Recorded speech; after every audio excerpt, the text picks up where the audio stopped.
teman-teman yang sekarang udah kepikiran mau berbisnis, tapi mungkin belum punya bisnis, harus khawatir nggak gitu ya? Atau teman-teman yang mungkin Siap. sekarang marginnya tipis gitu ya, marginnya tipis tapi volume transaksinya gede banget ya. Supplier-supplier marketplace misalnya kan, udah jadi besar tapi aku harus bayar pajaknya gimana nih nanti nih gitu. Padahal kita selama ini nggak pernah mengurus secara legal atau formal. Nah, tapi sebelum mungkin kita mulai diskusinya, sebelum saya juga mulai tanya-tanya ke Pak Dedi, boleh Pak silakan dulu diperkenalkan siapa Pak Dedi dan kesibukannya apa sehari-harinya. Silakan Pak. Oke, halo teman-teman semua, teman-teman dari Sekolah Pembisnis ya, teman-teman setia yang sering nontonin juga ini ya, apa namanya, acara live ya. Saya lihat juga sering liatin nih acaranya live-nya Pak Yosef, luar biasa nih. Banyak inspirasi dan luar biasa, banyak kasih inspirasi juga baik buat teman-teman ya.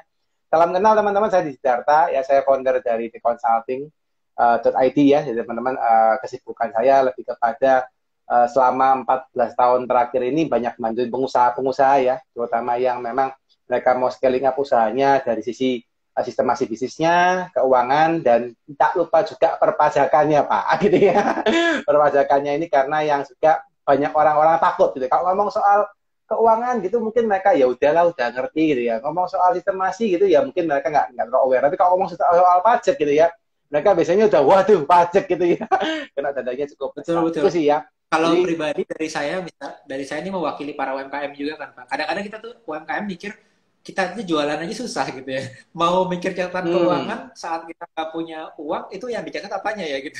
Saat kita belum jualan belum benar. bagus, kita mau ngitungin pajak kita nggak kepikiran gitu. Nah itu yang membuat kita kadang-kadang kaget itu Pak ya.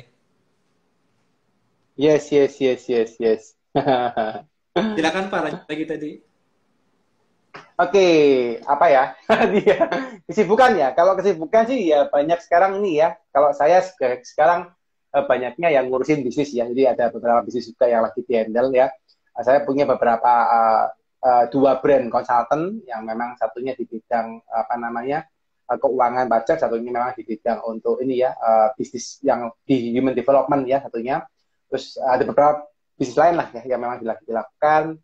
Terus sekarang juga lagi aktif untuk ini ya menjadi youtuber juga gitu ya, menjadi apa influencer juga di sosial media, memberikan edukasi soal perpajakan, soal keuangan, soal sistem ya, dan juga saya juga aktif investasi di berbagai macam perusahaan ya, di investasi di perusahaan yang belum TBK maupun yang di bursa seperti itu. Kurang lebih itu sih Pak, terkenal singkatnya. Ya, ini salah satunya teman-teman alasan saya mengundang Pak Dedi juga bukan hanya pakar di masalah keuangan dan perpajakan ya, tapi salah satunya kan kalau consulting itu kan mungkin agak berbeda sama kalau di sekolah bisnis kan kita mentoring sama coaching ataupun training ya. Tapi kalau consulting itu biasanya kita masuk ke dalam bisnisnya gitu. Nah pasti ada banyak banget masalah-masalah yang udah dilihat sama Pak Dedi di lapangan yang mungkin berkaitan dengan perubahan yang ini akan datang nih, perubahan dari NIK jadi NPWP ya. Nah, Yes, kira-kira yes, yes, kalau yes. misalnya bisnis-bisnis yang kayak saya kepikiran itu gini Pak, banyak dari kita tuh aku sebenarnya punya online shop nih Pak, punya online shop. Online Hmm, shopku ini udah bagus. Tapi selama ini aku nggak hmm, pernah mikirin yang namanya NPWP itu kan cukup banyak kayaknya ya. Karena kita juga bagian dari yang mulai tadinya side hustle sambil kerja buat online shop gitu. Nggak mikirin sama sekali masalah NPWP dan lain-lain. Ternyata omsetnya bagus ternyata ya. Oh, mungkin udah lebih hmm, dari 4,5 juta, udah lebih omsetnya mungkin 200 juta per bulan kalau nggak salah ya bahkan ya. Ada yang omsetnya hmm, gede gitu ya. Tapi dia kaget, hmm. terus aku harus ngapain sekarang gitu ya. Nah, sebetulnya kalau efeknya sendiri gitu, misalnya dari NIK tiba-tiba jadi NPWP itu apakah otomatis artinya misalnya kalau saya kepikiran anak 17 tahun punya KTP, itu langsung dia punya NPWP juga atau gimana sebetulnya? Nice, nice, nice. Jadi ini saya ceritain dulu gitu ya buat Pak Yosef sama teman-teman yang lain ya. Jadi biar bisa nangkep secara gambaran besarnya. Anyway sih kan kemarin waktu mungkin awal-awal tahun kali ya Pak ya yang soal NIK ya. NIK jadi NPWP itu kan sejak ada teks amnesty atau PPS kemarin yang dimulai Januari sampai dengan Juni ya. Juni jadi berarti kurang lebih minggu depan sudah habis ya. Itu didengung-dengungkan terkait dengan NIK gitu ya. NIK yang akan jadi NPWP dan itu salah satu hal yang memang cukup mengerikan sih Pak. Karena kenapa? Gitu ya mungkin teman-teman kalau mengetahui lah ya hampir semua aset gitu ya. Saya tanya dulu deh. Kira-kira kalau Pak Yosef deh, apa sih aset kita yang nggak memiliki nomor KTP, Pak, atau nomor NIK kira-kira? Wah, ini kayaknya hampir semuanya sih pakainya ya. Terutama dihubungkannya sama KTP ya. Bahkan saya sekarang aja kalau di Yes, bisnis mau beli ke supplier aja diminta KTP kan sekarang tuh. benar. Ya, di teman-teman ya, ini yang perlu kita pahamin ya. Jadi banyak orang itu yang masih belum mau aware soal pajak karena nggak tahu konsekuensinya, nggak tahu punishmentnya terkait dengan kalau kita nggak perhatikan soal pajak. Tapi anyway guys, NIK begitu dijadikan NPWP itu salah satu jackpot ya, bahwa pemerintah ini lagi mau cari tahu berapa besar sih harta yang dimiliki oleh wajib pajaknya, berapa besar sih harta yang dimiliki oleh kita-kita yang belum mau bayar pajak dengan benar. Nah, ini kondisinya mereka itu sudah punya hampir semua data kita ya. At least gini, misalnya kita ngomong kita beli motor, sudah pasti pakai KTP. Kita beli Oke. rumah, pakai KTP. Nggak usah jauh-jauh, kita pakai aplikasi saham gitu ya, pakai KTP. Aplikasi apa namanya cryptocurrency, pakai KTP. Jauh-jauh lagi, Bahkan jualannya ya aplikasi Pak ya. apa? Pinjol Gimana Pak? pun Sorry? kena KTP juga. Pinjol pun Pinjol pun kadang-kadang kita KTP. pakai KTP ya. Heeh. Hmm. Semua almost kita pakai KTP, Pak. Jadi pemerintah itu sudah punya data kita yang sudah menggunakan NPWP. Nah, tapi kan KTP ini baru gitu ya. KTP baru. Nah, terus banyak orang yang ngomong gini, Pak. Pak, aku nggak perlu lapor pajak. Bener lah, Pak. Nggak apa-apa. Loh, kenapa nggak melapor pajak? Iya, Pak. Kan katanya undang-undang perbankan kan masih dilindungi sama pemerintah, gitu katanya Pak Yosep. Jadi undang-undang perbankan ini mau dilindungi sama pemerintah, masih dilindungi sama perbankan. Jadi kita ini nggak bisa dibuka data nasabahnya, kan kata gitu. Nah, tapi Iya. guys, kalau kita ngomong lagi, kita buka bank pun itu juga pakai KTP, kan gitu. Hmm. Iya, Nah, iya. kalau pemerintah tinggal ceklik aja, itu pasti sudah buka tuh namanya rekening bank. Hmm. Nah, ini kemarin kebetulan Pak, gitu ya, beberapa minggu yang lalu kita tuh iseng. Jadi kita itu kan kita lagi ngurusin namanya PPS ya Pak. Ini di momen-momen ini sampai bulan Juni. Mungkin teman-teman tahu ya PPS ya guys ya. Atau mungkin belum tahu nih PPS. Ada yang sudah tahu nggak PPS Nah, itu apa? Kalau sudah mungkin ketik di komen. ya, Sudah gitu ya. Nah, PPS ini guys, itu kan program pengungkapan sukarela. Kebetulan kita lagi ngurusin program pengungkapan sukarela ini sampai di bulan Juni gitu ya. Jadi kita kayak teman-teman pernah tahu program teks amnesty yang dulu ya, ini namanya lagi program pengungkapan sukarela. Jadi kita bisa melaporkan harta kita ke pajak gitu ya, kita membayar tarif tertentu ya. Nah, kebetulan guys, kemarin tuh kita iseng nelponin kantor pajaknya. Jadi kita punya klien gitu ya, kita punya klien, kita telepon. Kita pengen tahu nih, hartanya klien kita itu asetnya berapa banyak. Tapi kita ngewakilin ya, kita ngewakilin klien kita ngomong, kita dari Mr. X gitu, Mr. X gitu ya, kita ngomongin, ini buktinya. Terus kita minta, tolong dong diprintkan untuk apa namanya, kita punya klien ini asetnya berapa aja. Dalam jangka waktu nggak lebih dari 10 menit, Pak. Itu semua asetnya, Pak, diprintin, Pak. Jadi ngeri banget, oh, sampai semua nomor rekeningnya dia, saldonya, bahkan yang klien kita nggak tahu dia punya aset itu muncul, Pak. Dia lupa gitu. Loh, aku punya aset ini ya. Dia sampai lupa kan, karena mungkin asetnya banyak gitu ya. Itu muncul semua. Jadi kita shock. Gitu ya. Ternyata pajak sekarang itu mengerikan ini. Mereka sudah tahu semua hartanya kita sampai ke nomor rekening, sampai uang yang cuma jumlahnya itu Pak sampai nol apa satuan di belakangnya itu ketahuan Pak. Misalnya ngomonglah 500.000, 550 itu ketahuan Pak. Mereka bisa tahu sampai segitu dalamnya. Wah, itu ngeri banget sih ya. kondisinya. Wah, Gitu. saya juga baru tahu. Kalau kejadiannya misalnya dia punya KTP, kan terbaca KTP-nya.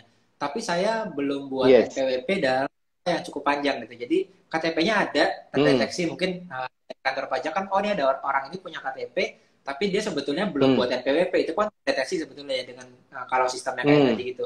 Oh orang ini udah punya KTP nih, tapi dia belum buat NPWP.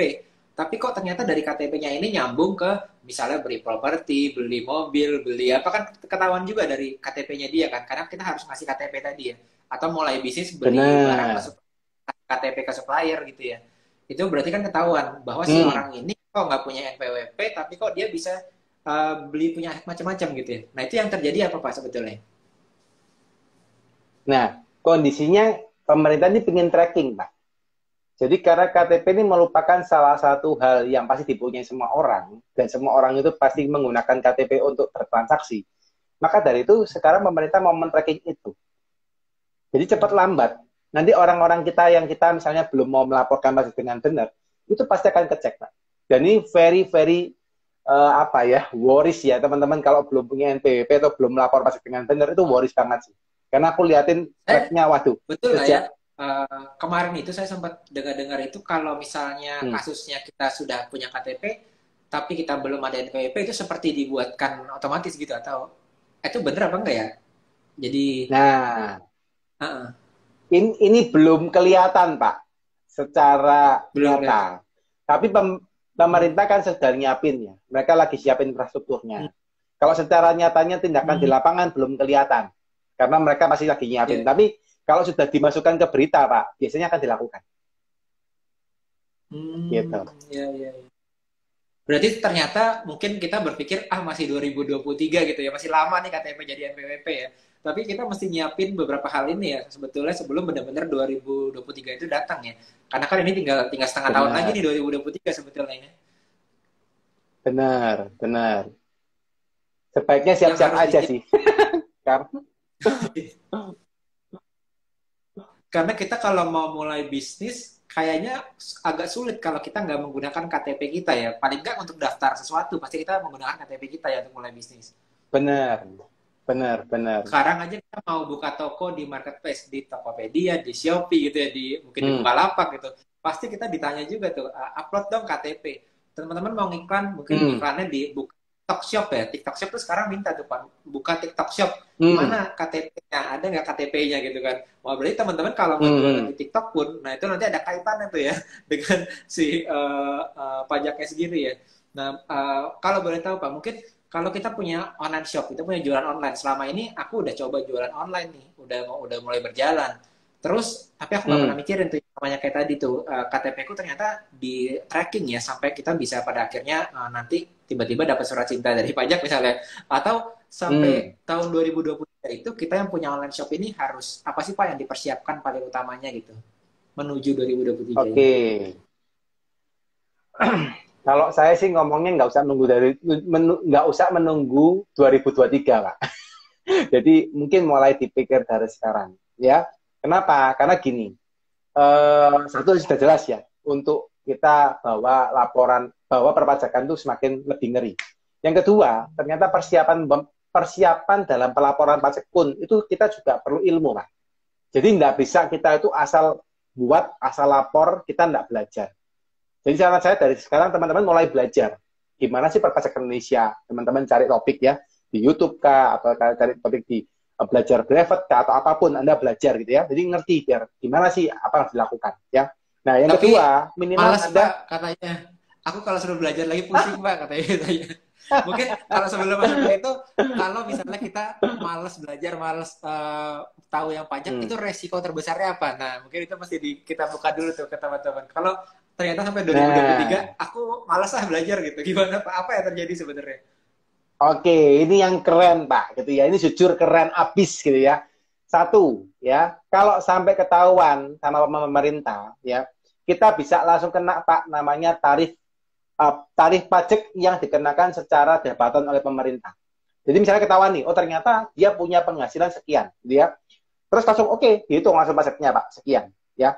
Nah, pajaknya Indonesia itu ada beberapa tarif Pak. Jadi yang pertama itu tarifnya tarif pribadi, itu tarif progresif. Yang kedua tarifnya tarif badan, ya tarifnya badan, tarifnya flat. Nah, kalau tarifnya badan Pak, itu tarifnya 22% Pak. Itu diambilkan daripada keuntungan bersih, ya. Kalau yang tarif pribadi itu tarifnya 15%, jadi 5%, 15%, 25%, 30%, dan 35% Pak, paling tinggi. Dan itu juga dikenakan tergantung besarnya penghasilan. Semakin besar penghasilan, semakin dia punya tarif pajaknya tinggi. Ya. Nah, itu yang pertama. Jadi begitu ketahuan, oke, kamu harusnya bayar pajak. Langsung nih, bayar nih pajaknya, gitu ya. Satu, tarifnya 22% sampai 35%. Nah, berikutnya, yang masalah lagi adalah apa? Ketika ya ketahuan oleh pemerintah, Pak, itu bisa kena denda, Pak, sampai dengan 200%. Oke? 200%. Jadi bayangin, Pak, 200%, ya. Misal saja kita kena tarif, Pak. Oh, suaranya kok nggak dengar ya? Ada yang nggak dengar suaranya? Ini di tempat saya masih aman sih, Pak. Teman-teman, suaranya Aman masih ya? aman atau nggak kedengeran nih? Kalau aman di tap dong di atau di love. Oke, Kayaknya sih tak masuk lanjutin ya, tempat Pak saya ya. sih masih boleh. Aman ya, Pak ya. Oke, ya. Nah, ini yang masalah, Pak. Ketika misal kita kena denda 200% ya. Misal Oh, kita aman. kena pertama, Lurus suara. aman ya. Oke, aman Oke, ya. Sip, lanjut sip. lanjut Berarti silakan, tadi Pak. ada yang mungkin nggak jelas. Oke, saya lanjutin ya, teman-teman ya. Saya nanti. Dan perpajakan, kalau ngomong lagi pribadi, itu kena tarifnya kan maksimal 35%.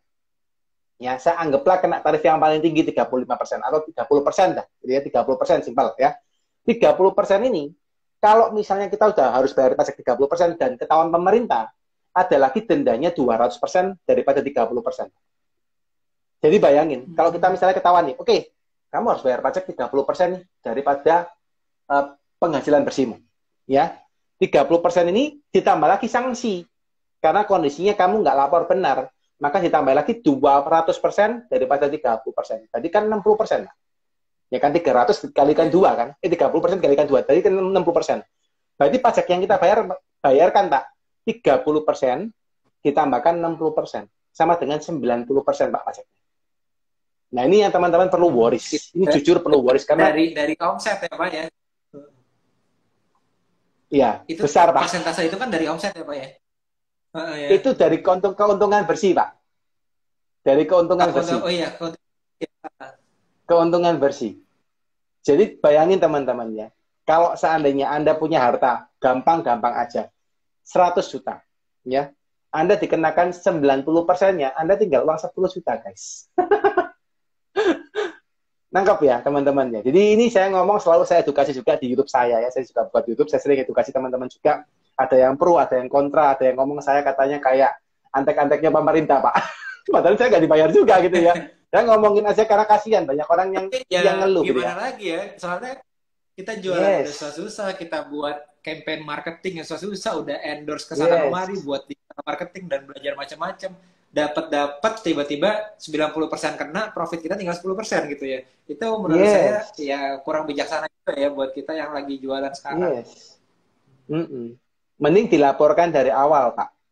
Jadi kalau pajak itu kalau kita ngomong nggak ngeri-ngeri amat nah ya. Pemerintah itu sekarang sudah membuat tarif pajaknya ya diomong besar ya besar, tapi diomong nggak terlalu besar ya nggak terlalu besar, Pak. Gitu ya. Kalau diomong dibanding dengan negara luar, tarifnya Indonesia itu masih cukup bagus. Nggak terlalu yang menekan sekali warganya. Menurut saya ya sebagai konsultan gitu ya. Gitu sih. Jadi kalau Tapi kita misalnya seberapa laporkan siap dari sekarang, silakan Pak, pemerintah ini silakan. seberapa siap sih? Kemarin itu saya sempat coba explore kan.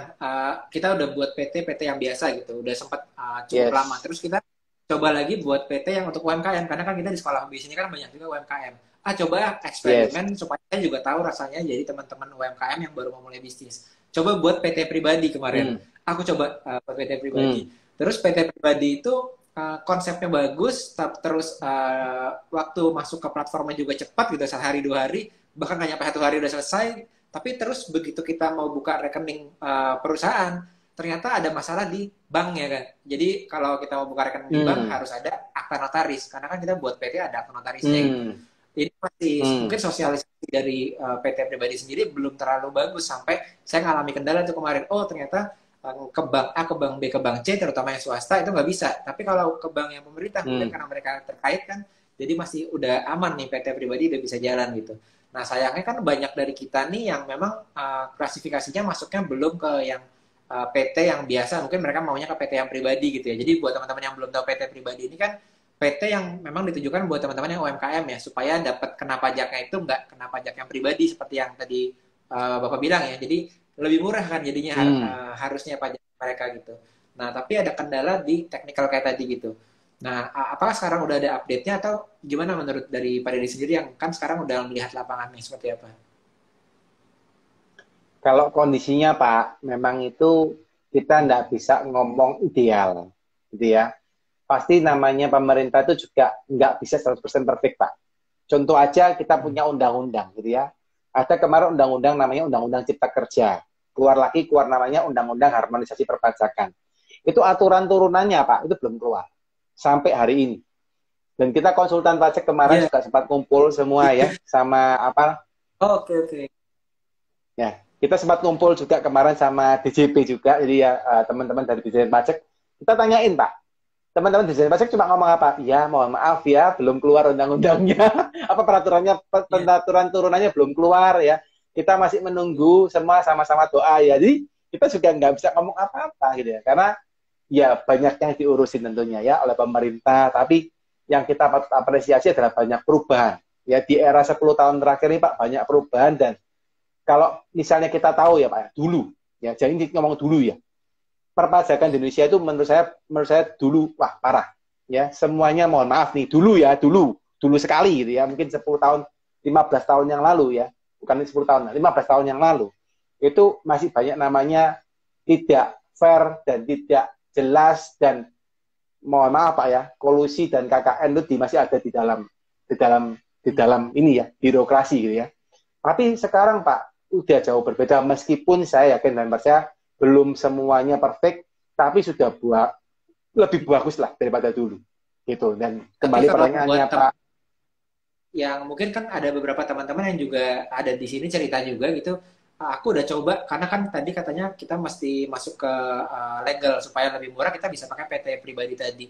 Udah masukin yes, mungkin PT yes, pribadinya teman-teman udah daftarkan buat TikTok, TikTok Shop gitu. Ada atau teman-teman udah daftarkan yes. buat di Facebook Ads Manager atau beriklan di online. Itu kan kita masukin PT kita Hmm, nanti kita bisa lebih murah tuh bayar pajaknya gitu. Nah, tapi kalau hmm, misalnya ada teman-teman yang sudah memproses PT pribadi, udah keluar bahkan sampai NPWP usahanya. Berarti kan saya hmm. kebetulan melihat juga nih dari YouTube-nya Pak Didi ini kan edukasinya banyak juga ya. Saya ngelihat di sana juga itu kalau kita udah keluarin PWP artinya di momen itu kita udah harus bayar kan sebetulnya. Nah, tapi kendalanya Lapor mungkin Pak. udah harus lapor, sorry, udah harus lapor SPT. Tapi Hmm, kendalanya kita belum bisa menggunakan katakanlah dari bank kita nggak bisa buat transaksi keluar masuk omset kita gitu. Nah itu jadi kendala buat hmm. teman-teman kan. Tapi ada shortcutnya nggak atau cara berputar nggak? Kadang-kadang kalau ketemu sama konsultan kan di lapangan banyak kasus tadi ya, jadi mungkin ketemu ada shortcut atau cara untuk ngakalinnya atau gimana caranya supaya bisa lancar Hmm. gitu pak. Oke, kalau shortcutnya terkait dengan bank ya Pak, ini memang nggak bisa dikatain Pak. Maksudnya, ya memang kalau pemerintah masih sampai ke bank BUMN gitu ya, bank pemerintah, bank-bank yang seperti BMRI, Bank Mandiri gitu ya, Bank BRI ya, BNI, mungkin seperti itu. Ya kita mau nggak mau kita masih ngikut buka yang itu Pak untuk bisa bertransaksi. Tapi kalau seandainya memang dipaksa atau terpaksa gitu ya, kita misalnya buka bank yang BPJA misalnya gitu ya, bank BCA misalnya seperti itu, atau bank lain, bank swasta lainnya, bank Permata, ataupun bank Niaga dan kawan-kawan, ya mungkin yang sedia kali dengan cara apa? Anda buka pakai nama pribadi dulu, ya. Tapi ini bukan saran yang bagus menurut saya, ya. Tapi kalau memang terpaksa, boleh dipakai Anda buka bank pribadi dulu, dengan catatan, bahwa bank pribadi ini hanya boleh digunakan untuk transaksinya PT. Jangan digunakan untuk yang lain. Nah, itu masih mungkin lebih aman. Nah, setelah Anda bisa buka bank yang menggunakan nama PT, sebaiknya bank pribadi ini ditutup. Ya. Karena bank pribadi ini tidak bagus kalau digunakan usaha. Kenapa? Kalau seandainya, misalnya nanti usaha kita kena masalah, ketahuan ada rekening pribadi, bisa jadi Pak, pribadinya kita juga akan ikut keperiksa. Gitu. Iya, iya. Nah, enak kan kita tadi saya berpikir kalau UMKM bisa benar-benar dapat PT, paling nggak PT yang pribadi aja kan mereka bisa udah mulai misahin nih antara Yes. tabungan ya tabungan pribadi sama tabungan perusahaan. Tapi kadang-kadang Hmm, kredit card pun kadang kita pakai kredit card pribadi ya direksi atau komisionernya benar. pakai kredit cardnya dia buat belanja gitu. Dan akhirnya kecampur-campur Hmm, juga kan. Jadi, itu hmm, hmm, kayaknya hmm. cukup membantu kalau teman-teman zaman sekarang mau ngiklan di online marketing kan itu kita bisa pakai kartu kredit yang PT tadi juga ya Pak. Yes, Tapi yes, mungkin teman-teman yes. sekarang kalau misalnya omsetnya udah lebih daripada 25 juta 0 sampai 25 juta per bulan kan sebetulnya target dari si PT pribadi ini kan ya Pak. Kalau teman-teman sudah punya online Hmm, shop, mungkin jualan di TikTok shop, omsetnya sudah sampai ya 200 juta lah ya Pak, ya, 200 juta per bulan gitu ya. Maka hmm. teman-teman sebenarnya udah nggak usah ragu aja buat langsung PT yang PT biasa ya. Tergantung kebutuhan, Pak. Ini kalau ngomong Hmm. sama saya, kita mesti lihat dulu kebutuhannya Gimana? apa. Gimana? Karena gini, Iya, iya, iya. PT pribadi ini memang enak sih Pak Yosef. Maksudnya lebih gampang kalau memang Hmm. kita kondisinya itu ya, kondisinya kita itu mau dapat apa namanya perlegalan yang lebih gampang. Tapi ada Hmm. kekurangannya Pak. PT ini kalau sudah ikut-ikut undang-undang PT, kan Iya. kembali ya, teman-teman ini UMKM ini kadang juga nggak terlalu kuat terkait dengan administratif, gitu ya. Hmm. Pembukuannya nggak baik lah, saya bahasa ngomong gitu ya. Banyak orang UMKM ini yang punya pembukuan kurang bagus ya. Banyak juga teman-teman UMKM yang online shop atau apa juga sering konsultasi sama saya private, mereka juga cerita, mereka Hmm. kesulitan untuk mikirkan pembukuan. Tapi kalau mikirkan iklan, mereka jago, Pak, gitu ya. Iklan mereka jago, tapi pembukuan mereka Biasanya gitu pusing. ya, Pak. Nah, Awalnya nah fokus itu. jualan dulu deh, fokus jualan, fokus marketing. Begitu Bener. omsetnya masuk, Nah, baru pusing. Hmm. Nah, itu masalahnya. Nah, ketika masuk ke PT pribadi, Pak, itu yang terjadi adalah apa? Teman-teman harus kuat di pembukuan. Itu yang pertama.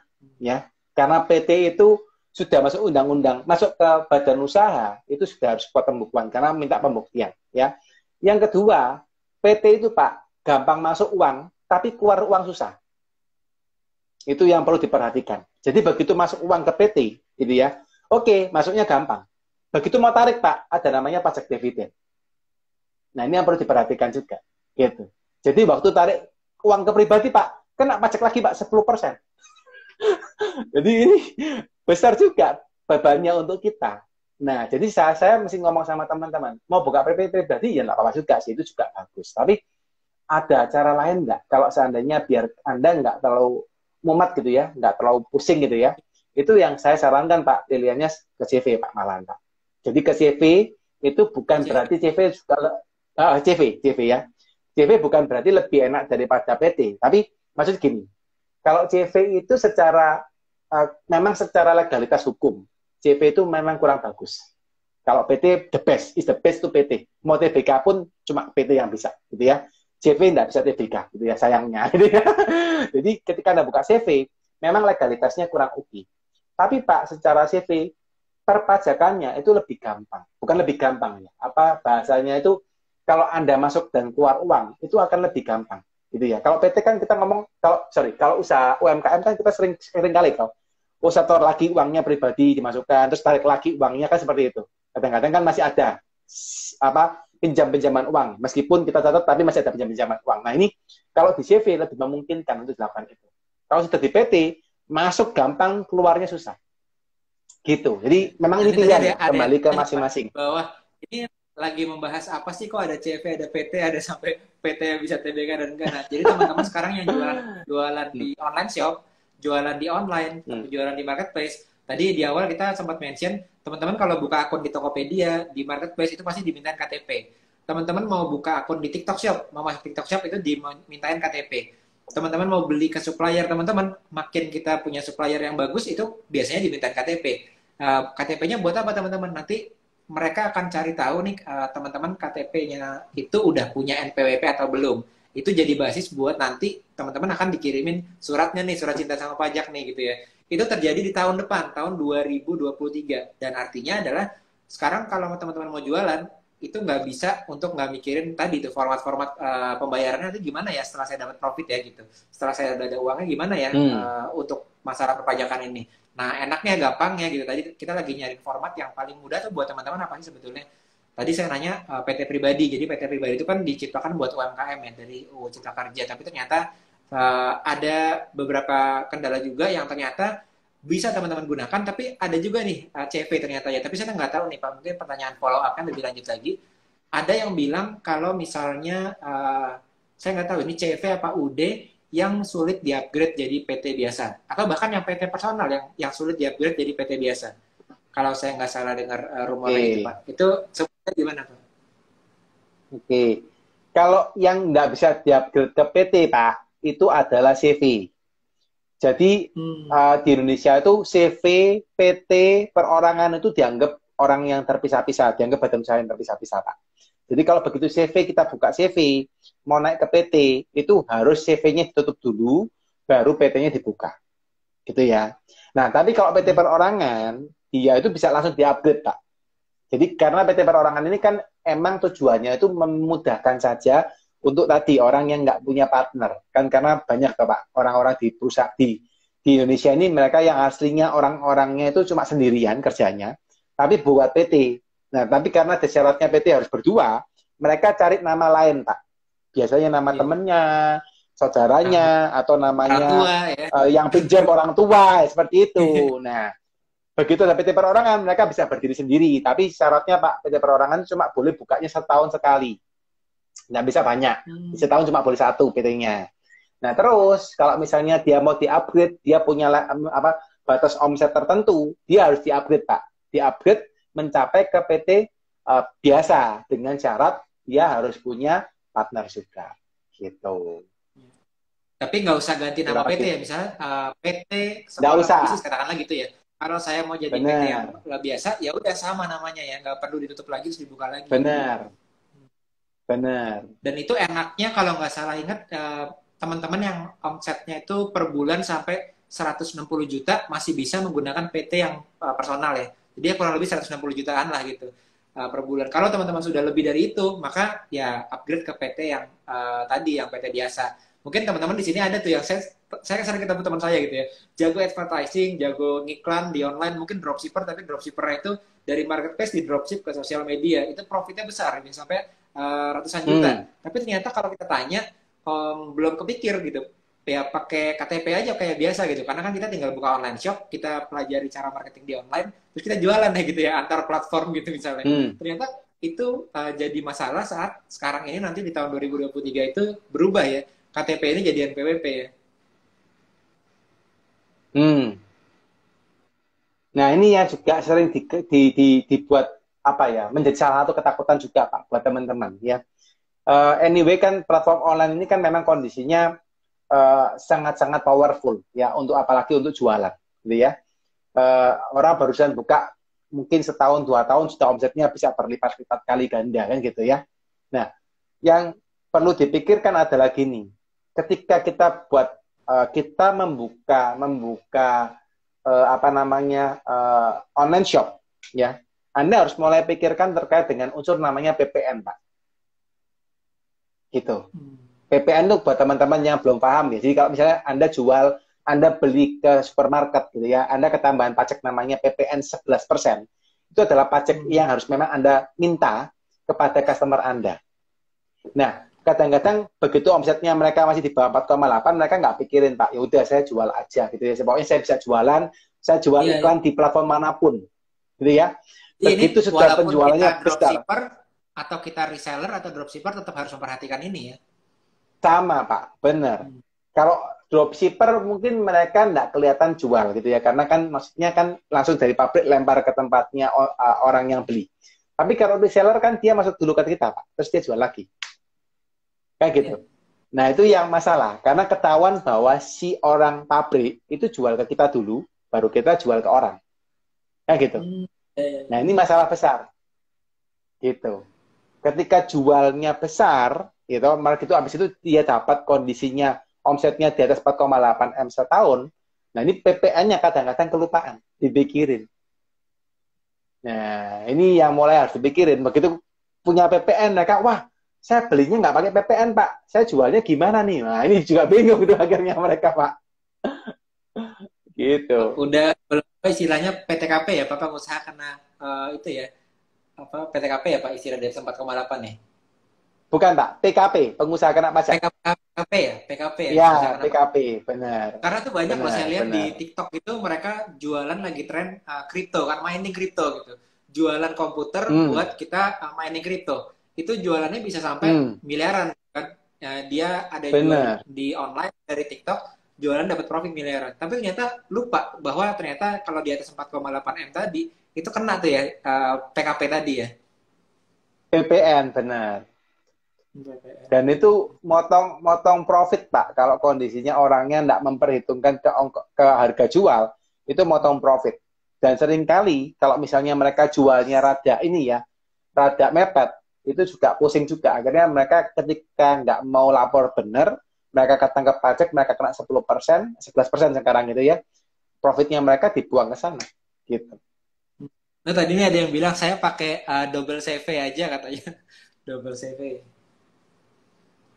Boleh, sobat CV Gimana? juga boleh. Itu cara ngakalinya sih. Maksudnya gimana Pak double CV? Saya malah baru tahu nih. Oke, nice. Jadi gini, ini kalau buat teman-teman ya, yang memang nantinya bakal kan kalau kita jualan, Anda belajar juga di sekolah pembisnis kan pasti pengennya omsetnya kan besar, yang gitu toh. Pasti Ya. pengen omsetnya kan meningkat, kan gitu. Masuk kita punya omset 1 bulan 10 juta, terus kan nggak mungkin kan gitu. 10 juta minimal 1 bulan, nanti besoknya naik 100 juta, harus kita naik 1 miliar kan gitu toh harapannya toh. Kan semua pasti sama juga, seperti itu. Nah, ketika omset sudah lebih 4,8, mau nggak mau kena PPN. Kayak gitu. Tapi yang perlu teman-teman perhatikan, kalau memang kondisinya teman-teman, waduh Pak, ternyata saya kesulitan Pak, harga jual saya terlalu mepet. Saya kena PPN nggak mampu bayar gitu ya. Atau supplier saya ini nggak memberikan PPN. Maka apa yang harus dilakukan? Anda bisa split CV-nya. Anda bisa split CV-nya menjadi dua. Jadi buka dua CV seperti tadi teman-teman yang lagi jawab infoin ya. Buka CV A, sama buka CVP gitu ya untuk menjual supaya membagi omsetnya tadi misalnya sudah naik nih ke angka 6M misalnya setahun ya dibagiin 3M-nya ke CVA 3M-nya ke CVP. Nah itu bisa menjadi cara supaya nggak kena BPN Pak 11% gitu. Nah, kadang-kadang ada yang kayak di marketplace itu supplier-supplier misalnya elektronik gitu ya, elektronik harga Hmm. modalnya besar, dia marginnya cuma mungkin 1% aja mungkin kurang gitu ya. Tapi kita harus Hmm. membayar pajak juga kan gitu. Tapi itu jadi kendala buat Benar. kita yang berbisnis juga nih. Hmm. Benar Pak. Nah, Makanya itu memang dihitung dulu Pak. Kalau pajak itu kita mesti harus punya tax planning dari saya ya. Dari jadi kita mulai kalau perusahaan masih harapannya kecil. misalnya aku udah mulai bisnis, ternyata udah mulai berkembang. Tapi malam ini dari Pak Deddy aku baru tahu dari diskusi ini, teman-teman ada yang baru tahu ternyata keadaannya kayak gini ya, tahun 2023 kayak gini. Tapi bisnisku ini sekarang keadaannya seperti tadi. Langkah pertama, aku harus tahu nih, aku profitable apa enggak ya? Jangan-jangan kelihatannya profitnya gede, ternyata nggak profitable. Karena satu ya, kita nggak Hmm. punya legal tadi kita masih belum ngerti seperti apa, ternyata jangan sampai 90%-nya malah ditarik ke sana ya, kita tinggal sisa 10%. 10% mungkin buat operasional kita aja dan tambahan-tambahan lainnya udah habis gitu ya. Nah, jadi Hmm. kita akan kita ini bisa profitable dengan ngecek juga ya Pak, kita legalitasnya mau pilih yang mana. Apakah CV tadi ada teknik CV-nya bisa di split jadi double supaya bisa kenanya lebih murah atau teman-teman mau masuk PT personal. Nah, setelah itu Hmm. pastinya kita harus mulai untuk laporan keuangan ya Pak. Karena kan kalau kita udah punya Yes. PT tadi sempat dimention dari Pak Deddy harus udah rapi waktu kita mau laporan. Nah, ini kekurangan Hmm. kita pada umumnya kan pokoknya aku jualannya omsetnya besar gitu. Omsetnya besar belum tentu Hmm. profitnya juga juga sesuai ya sama juga gitu.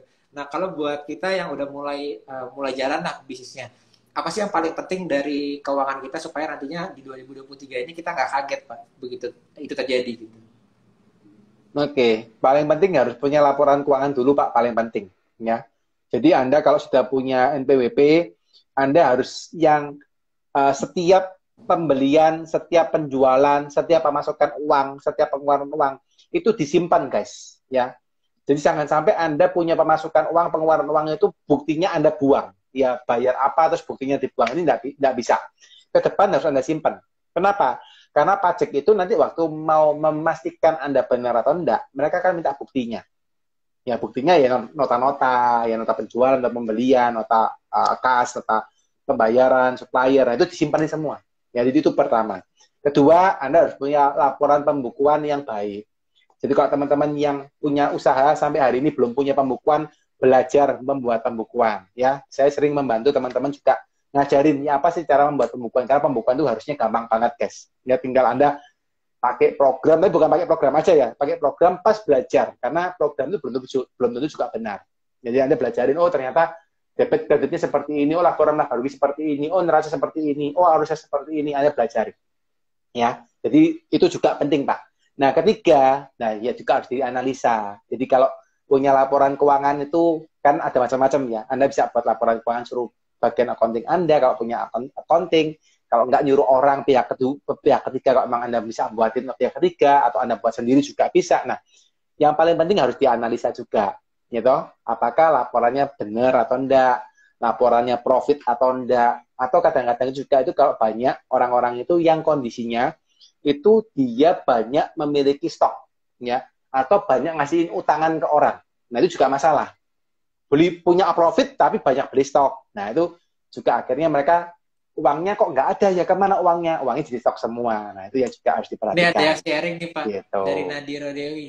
Saya ingat kalau cuma pas pelaporan akhir tahun Pak katanya baru mulai buat. Ini kayak saya rasa banyak di teman-teman kayak gitu juga sih.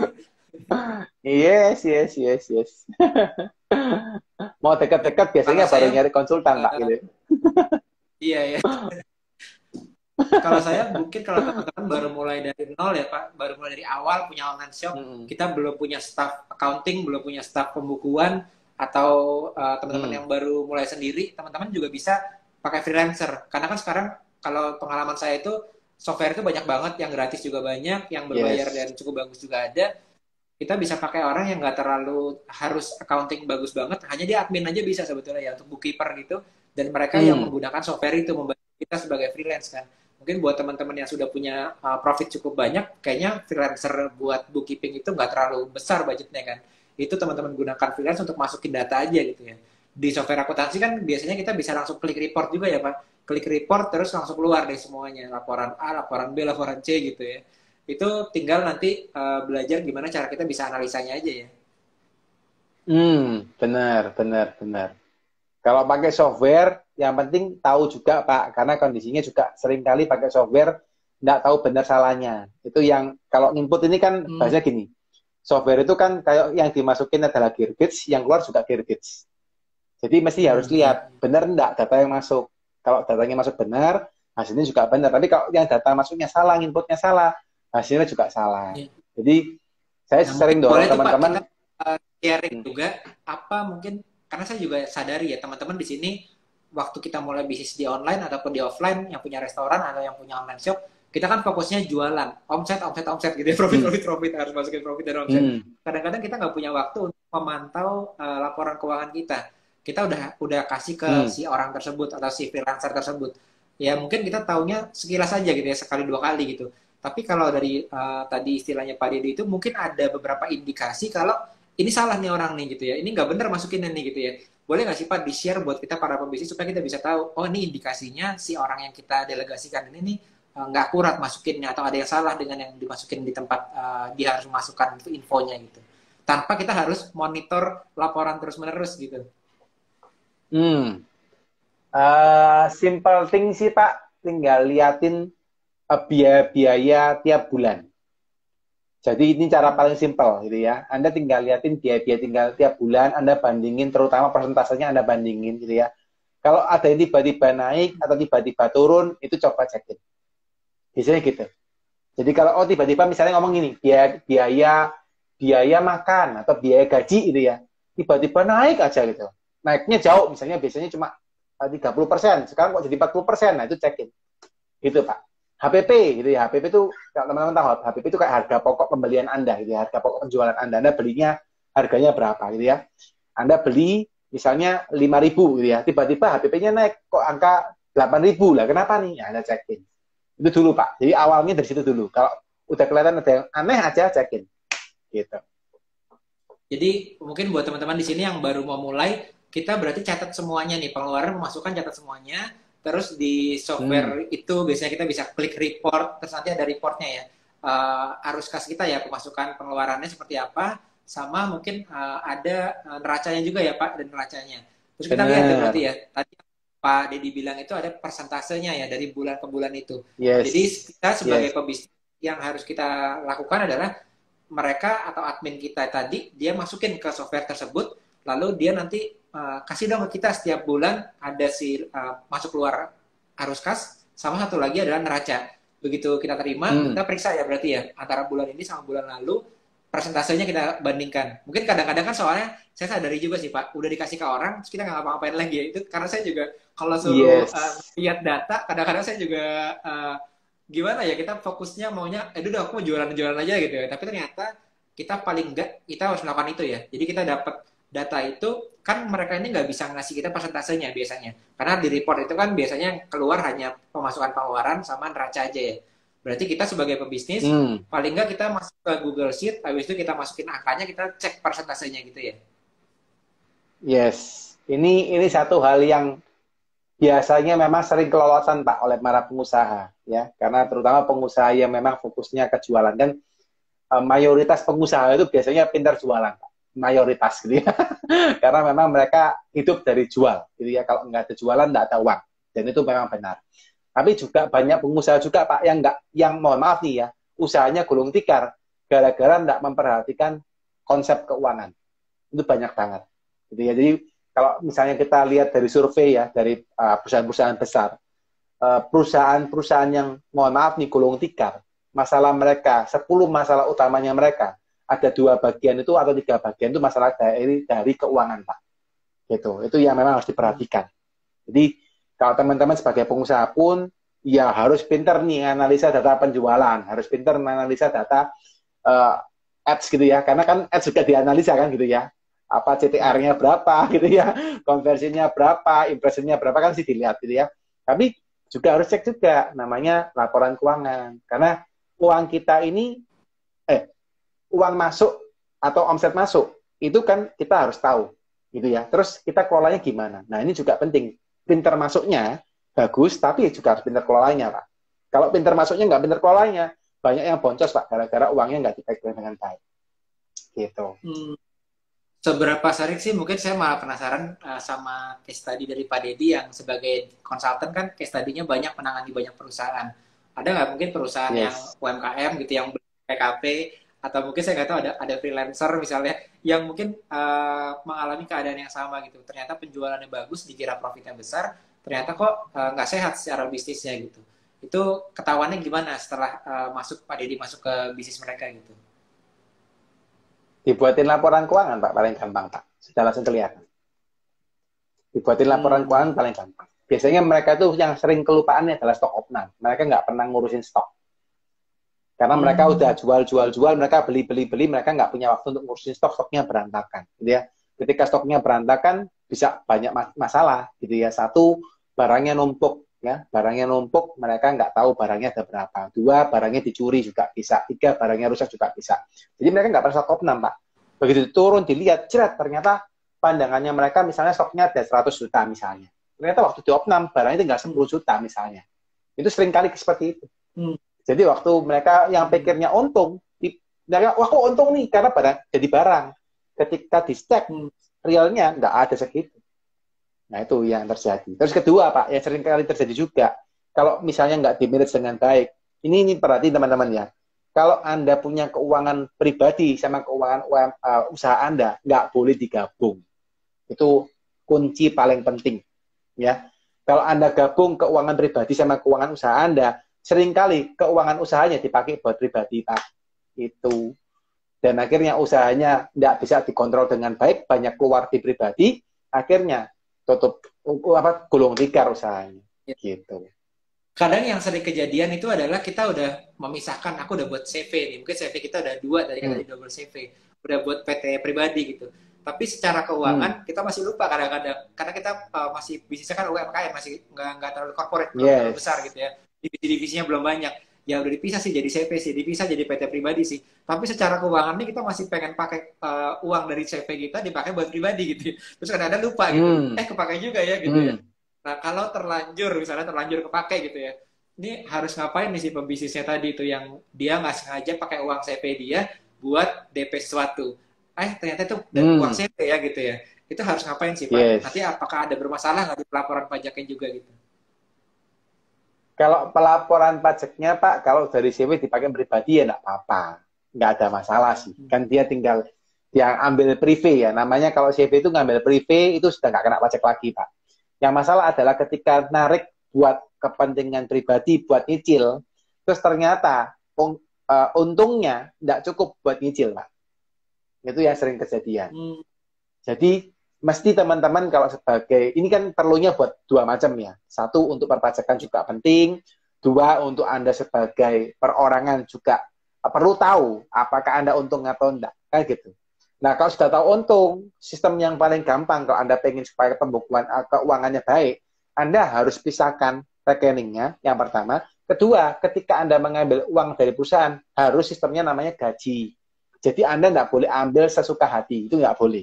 Apalagi kalau misalnya yang pegang rekening tabungan, mohon maaf nih ya, istrinya, suaminya juga ikut pegang tabungan, dua-duanya ngambil, Pak. Kadang-kadang kontrolnya lepas. Gitu. Jadi harus gaji. Ya, si suami digaji sekian, si istri digaji sekian. Dijelas. Kalau boto dilihat lagi, oh ternyata boto lagi nih uangnya. Bisa nggak aku ngambil lagi, cek dulu pembukuannya. Oh, masih untung, masih bisa ngambil sekian. Nah, itu baru boleh ngambil. Gitu, Pak. Oke, jadi dari keuangannya udah rapi, baru kita masuk ke pajaknya. Jadi sebetulnya di tahun 2023 ini kita yang memulai online shop, satu masih tahu keuangan juga ya. Karena dari keuangan kalau misalnya 2023 tiba-tiba berubah dari NIK jadi NPWP, tiba-tiba kena charge tadi ya 200% tadi, dan kita belum siap.